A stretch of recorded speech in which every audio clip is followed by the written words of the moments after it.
MCU परिसर के कुलगुरु हमारे डॉक्टर के.जी. सुरेश सर आज हमारे साथ हैं और निश्चित तौर पर प्रतिभा एक ऐसा आयोजन है जो विश्वविद्यालय में एक महोत्सव के रूप में मनाया जाता है, लेकिन प्रतिभा प्लस जैसा नवाचार करके सर ने हम सभी विद्यार्थियों को एक मार्गदर्शन देने का कार्य किया है, एक ऊर्जा भरने का काम किया है। पहले तो उसके लिए सर बहुत बहुत धन्यवाद कि सभी परिसरों को, सभी बच्चों को एक समान माना आपने। बिल्कुल बिल्कुल। कहाँ से ये सोच आई सर और किस तरीके से आपने इसको परिलक्षित कर पाया सर? देखिए, पहली बार सभी कैंपसेस को एक करने का तब आइडिया आया जब हम कोरोना काल में थे, तो हमने इंटीग्रेटेड क्लासरूम्स शुरू किए।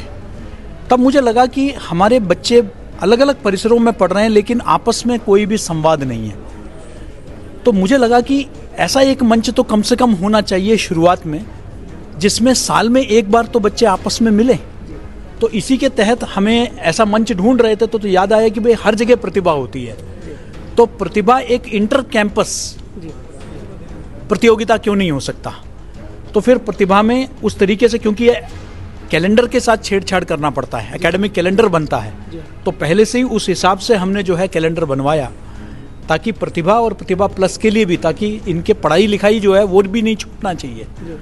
तो इसलिए हमने प्रतिभा और प्रतिभा प्लस, जिसके तहत सभी जो दतिया, खंडवा और रीवा के जो विद्यार्थी हैं वो इधर आके यहाँ के विद्यार्थियों के साथ आपस में एक स्वस्थ प्रतियोगिता हो, प्रतिस्पर्धा हो, और इसमें से जो बेस्ट होगा फिर हम उनको बता सकते हैं कि ये हमारे विश्वविद्यालय के सबसे बेस्ट है, वरना हम नहीं बता सकते क्योंकि हम कहेंगे तो भोपाल के बेस्ट है, ये रीवा के बेस्ट है, तो फिर बेस्ट कौन है। तो ये इस दृष्टि से विद्यार्थियों को ये महसूस हो, रीवा के विद्यार्थियों को, दतिया के विद्यार्थियों को, खंडवा के विद्यार्थियों की ये हमारा भी परिसर है ना, इस पर हमारा भी उतना ही हक है। हम अपने, कई लोग यहाँ से पास आउट होकर निकल जाते हैं लेकिन कभी भोपाल आने का अवसर नहीं मिलता। तो मुझे लगा कि नहीं, ये ऐसा एक अवसर हमको प्रदान करना चाहिए, और मुझे बहुत अच्छा लगा कि बहुत सक्रिय रूप से, सबसे ज़्यादा सक्रियता से रीवा परिसर ने भाग लिया, और हमने यथासंभव व्यवस्थाएं उनके लिए की है, और ये चीज़ें बेहतर होंगी आने वाले दिनों में, और प्रतिस्पर्धाओं में आप भी तैयार। अब आपके पास कम से कम एक और लालच है, न सिर्फ हमको रीवा का प्रतिभा जीतना है, हमें भोपाल का प्रतिभा भी जीतना है, प्रतिभा प्लस। तो ये एक आकांक्षा, एक एस्पिरेशन हो जाता है, तो आप और सफल होंगे। तो मुझे बहुत संतोष है अपने विद्यार्थियों को, परिसरों के विद्यार्थियों को यहाँ देखकर। सर, जैसा कि अभी आपने प्लेसमेंट की चर्चा की, और एक फिर नवाचार होने जा रहा है। 19 मार्च को आपने एक इनोवेशन मतलब कार्यक्रम का आयोजन किया है। सर, क्या कुछ रूपरेखा है, क्योंकि मैं चाहता हूं कि एक हर परिसर के लोग जाने और सब तक ये हम इसका प्रयास करेंगे कि ये हर परिसर में इसका आयोजन हो, लेकिन इसके पीछे उद्देश्य ये है कि विद्यार्थी जैसे ही कोर्स कंप्लीट करता है वो नौकरी की तलाश शुरू करता है। प्लेसमेंट वाले तो आते ही हैं, लेकिन कई बार लोग संतोष भी लोगों को नहीं होता है कि भाई हमें ठीक प्लेसमेंट नहीं मिला। अब विश्वविद्यालय भी असमर्थ है इस मामले में, क्योंकि जो बड़े कंपनियां हैं वो क्षमता और बहुत सारी चीज़ों को देखते हुए लेते हैं, लेकिन हर विद्यार्थी उद्यमी बन सकता है, उसको कोई रोक नहीं सकता, अपना स्टार्टअप शुरू कर सकता है। तो उसको हम मंच प्रदान कर सकते हैं या नहीं, उनको ट्रेनिंग देने की ज़रूरत है।